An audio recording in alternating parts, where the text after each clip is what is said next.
Hey yo, what is up everybody? My name is Chandler Molyneux and this is the Act First show where we talk about sales and personal development. And today we're going to be talking about personal development. More specifically, we're going to be talking about blaming others for your failures. I just want to be upfront and candid. I'm going to be coming at this from a place of I've done this and I feel that I have successfully overcome this personal hurdle, and I want to share my experience and hopefully this can help you, because what I really realized is if you continue to hold on to resentment, if you continue to blame others, if you continue to just hold on to the fact that this person did this thing and it led me to fail, it's impossible to move forward and be successful. And more importantly, it's impossible to move forward and be happy and be light and feel good and not feel stress and tension, right? So I've had these realizations and I've learned to take ownership of the failure, even if it doesn't make sense, even if I should 110% blame the other person and say it is that person's fault that I experienced this failure. I've learned to get to the point of just taking ownership, and more importantly, I've come to the point of finding the good in the bad. And that actually leads me right into point one, where I believe that every single person that we come in contact with, every single person that enters our life for good or for bad, meaning they enter your life for a very specific reason. And even if that person enters your life for quote unquote a bad reason, it's usually only bad in that moment, meaning as it's happening, we interpret it as this is bad. Why is that person doing this to me? This is a failure. That person, messed things up for me, right? But as time goes on and we reflect back on that situation, usually we can say, wow, if that didn't happen, I wouldn't have gone this direction. I wouldn't have made this pivot and my life wouldn't be what it is today. So I truly do believe that God has a plan, and every single person that enters your life for good or for bad is doing it for a reason. And that's point one, but let's talk about point 1A, right? The point that comes off this. Even in the bad, there is good. Like I mentioned, even in the bad, there is good. Even if it feels in that very moment that what is happening to you and what this individual is doing to you is horrible. My life will never recover. How am I going to move on from this? My business is over, my career is over, my relationship is over. Whatever the circumstance is, there is good in that. And I promise there is good in that. I'll share a couple of stories. Number one, I had a mentor that I really looked up to, and I signed on to be mentored by this individual in 2023. I really thought that this was going to explode my business, and it did quite the opposite. It actually led me to make decisions through this mentorship that actually crushed my business, that actually led to that business's downfall in a lot of ways. Not always, but in some ways it led to that business's downfall.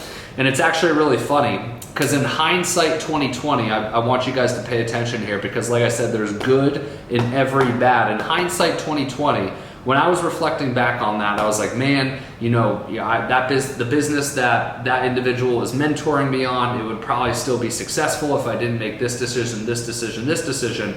But recently, I found the good in the bad. And here's what it is. That individual, when I signed on to be his mentee, I flew out to where they live, and we had a kickoff day. And during that kickoff day, one of our targets to accomplish was to come up with the company tenets. Now, these tenets are just values and principles that we live by. And the individual that was mentoring me, I told that individual the values that are important to me, the things that matter to me, and that individual came up with the name Act First. And as you guys know, this is the new brand that I'm building, right? Act first, to take initiative, despite the challenges in your way, to take initiative, to continue to take one step forward, even if you don't have all the answers, even if the challenges seem insurmountable. That individual said, yeah, act first. Let's call that Act First. And if I didn't meet that individual, I wouldn't have ever come up with Act First on my own. right? And Act First is my new dream. Act First is the thing that gets me up every morning. Act First is the thing that I'm excited about. I'm excited to record these videos. I'm excited to grow this brand of Act First because I really do feel in my heart of heart that more people in their lives need to act first. But if I never met this mentor, I would have never come up with the concept of Act First. So even though this mentor may have caused a lot of turmoil in my business, this mentor also taught me and created my future vision, even if I didn't know it in the moment. So that's one example of something good that came from a bad situation, right? You know, here's another one. This one's more neutral. Okay, this one's more neutral, but I'm really trying to drive the point home that everybody comes into your life for good or for bad, potentially even neutrally they come into your life. But my college freshman dorm roommate, okay, or dorm mate, or roommate, I guess is what they call him, right? His name was Chris Marasco. I don't think he would care if I shared his name, so Chris, what's up, man? If you're long time no chat if you're listening to this. But Chris Marasco and I, we were really good friends from my freshman year of college. Like I said, he was my roommate. And he doesn't know this, but he actually changed my life. And it wasn't deliberate. He wasn't trying to change my life. This was one of those people that enters your life and it's more neutral, right? They don't know the cause and the effect that they're having on your life. But we went to a school called Western New England. We were both on the lacrosse team. And I don't want to say he convinced me, but he showed me why this school sucked and basically convinced me that I need to transfer schools. And I transferred to UConn, and in UConn I fell even more in love with fitness, and then I actually transferred from UConn to Springfield, and Springfield to Western Connecticut, and Chris was really the individual that inspired me, right, to say, hey, this school sucks, like you gotta switch schools. And when I switched schools, I also switched majors. And when I switched majors, I went from business to exercise science. And that catapulted me to go to Springfield because they had a better exercise science program. And that catapulted me to go to Western Connecticut State University because they had an exercise science program as well. And in Western Connecticut State University, that's where I reconnected to my now wife, Caitlin.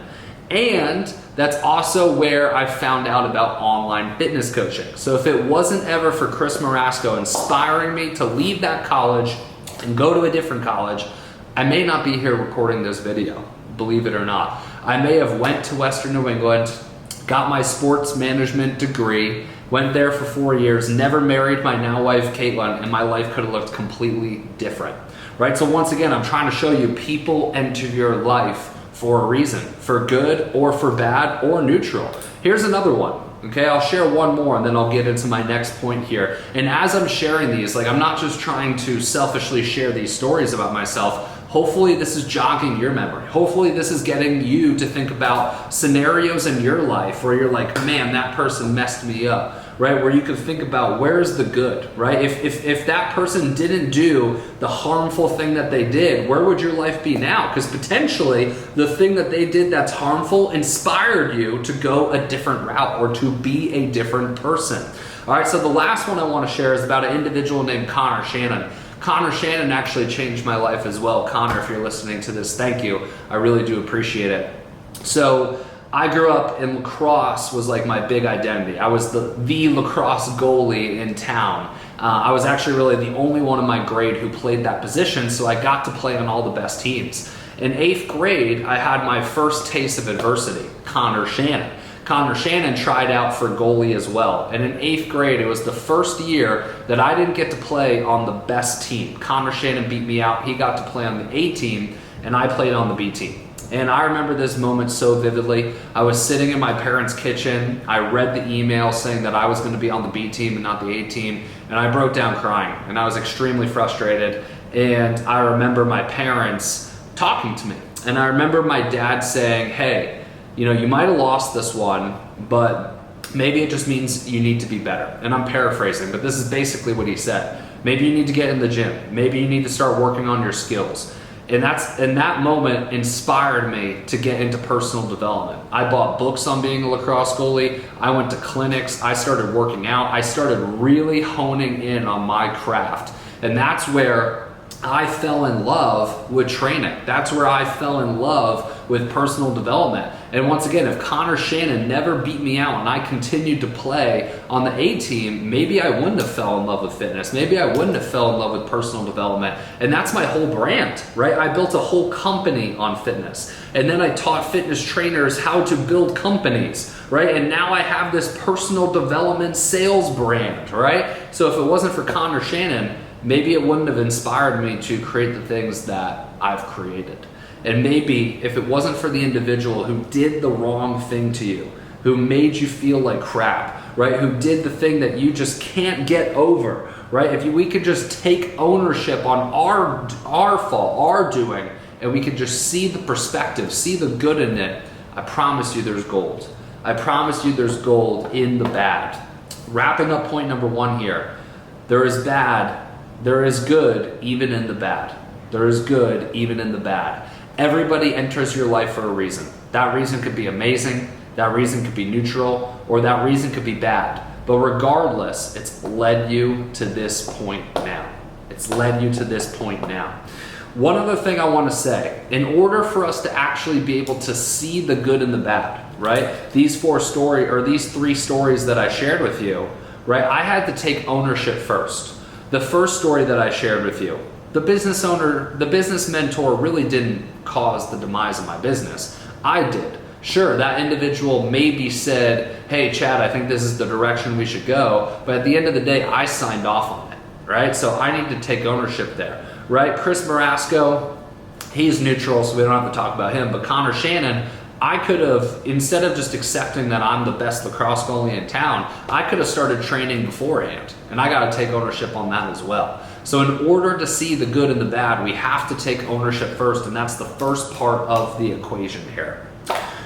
All right, that's point number 1. I know we unpacked a lot in point number 1. I want to get into point number 2, okay? Because point number 2, I've shared my spiritual journey on this podcast and on this YouTube show before, but point number 2, I wouldn't have thought about it this way if I didn't start my spiritual journey. But something greater is at play here. Something greater is at play here. And that something is God's plan, right? That's God's plan. Like I said, I think that God deliberately puts people in your life to take you down the path that you are supposed to go down. Now, here's what I also believe. I believe that God does have a path for you, but it's up to you to make the decisions and to take the actions to go down that path. I think we come to the end of our life, and I heard this from Ed Milet, and I will never forget it because I believe it in my heart of heart. I think we come to the end of our life, and when we're at the gates of heaven, if that's where we deserve to go, God will show you the person that you were meant to become. Hey, you played it short. Here's the version of you that you were meant to become. You were meant to start that business. You were meant to run that marathon. You were meant to get jacked. You were meant to have an amazing marriage. And God will show you the person that you were meant to become. And you will either be extremely far off from that person because you didn't take the actions necessary and make the decisions necessary to go down the path that He created for you, or you will be exactly the person that God designed you to be. And I believe that in my heart of heart. And like I said, this whole God thing and God creating your life and God creating this path for you, it doesn't mean that it's going to happen. This is a relationship with God means that it's a relationship with God. God isn't just going to say, hey, here's your path. Okay, you just have to live out your life and eventually you're going to get there. No, it's, hey, here's a path. If you choose day in and day out, if you act first day in and day out, if you take action despite the challenges that continue to surmount over and over and over again, if you continue to act first and do those things, then you will go down that path. Then doors will start opening for you. Then miracles will start happening and you will become the person that you were supposed to become.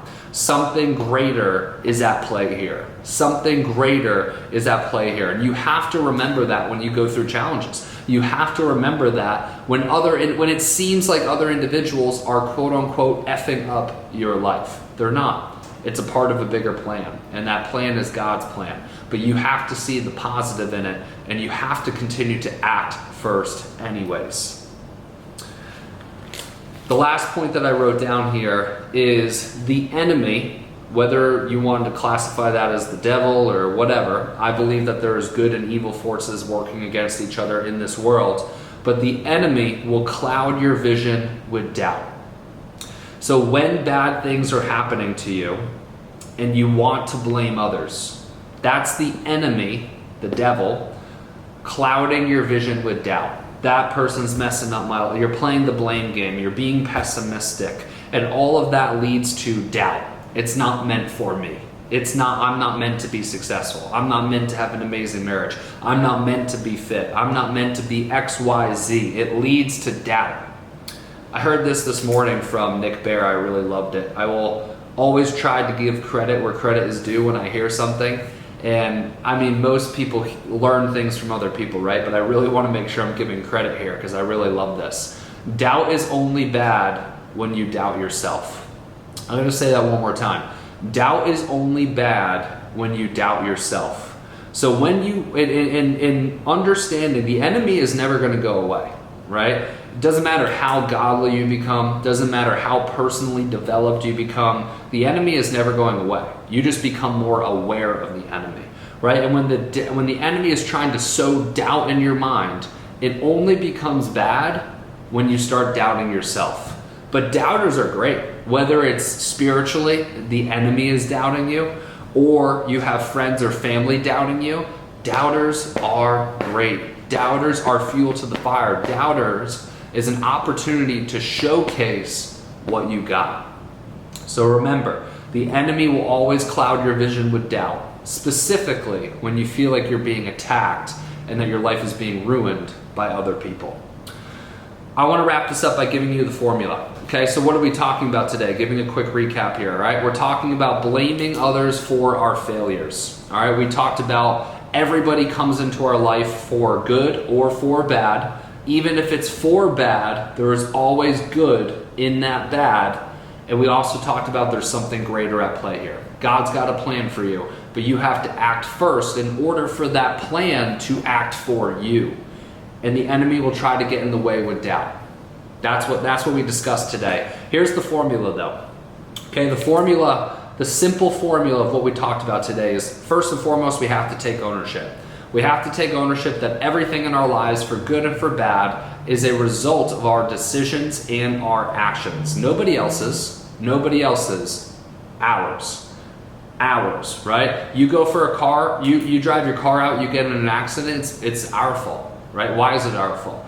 We could have left 5 minutes later. We could have left 5 minutes earlier, right? Everything is our fault. And you have to be extreme with that. Extreme ownership, Jocko Willink, okay? Once we take ownership and we say it's our fault, that allows you to see the good in the bad, right? It allows you to extract, wow, okay, because this happened to me, this idea formed, right? I took this direction, I made this pivot, which led me to this point in my life. Okay, and the last part of the formula here, so once we take ownership, we find the good and the bad, we need to continue to act first. You're never going to have the perfect formula. You're never going to have the story. You're not going to know the end of the story as you are writing it. Right? Right now you are writing your story. You and God side by side are writing your story, but you're not going to know the end of the story. Right? That's what Act First is. You continue to write that story even without knowing the ending. You continue to move forward. You don't know what the next page says. You don't know what the next page is all about, the next chapter is all about. All you know is the words that you can write in this moment. All right, the words you can write in this moment, right? The decisions, that's what that means is the decisions you can make, right? Right now I'm writing my story, I'm recording this video. Okay, when I get up, right, and I'm done recording this video, the next decision I make is the next sentence in that story. You are writing your story right now, and you can only ever write your story in the moment. And that's what Act First stands for. All right, y'all, that's going to be the conclusion of this video. Stop blaming others, take ownership, see the good in the bad, and continue to act first. I'll see you in the next one. Peace.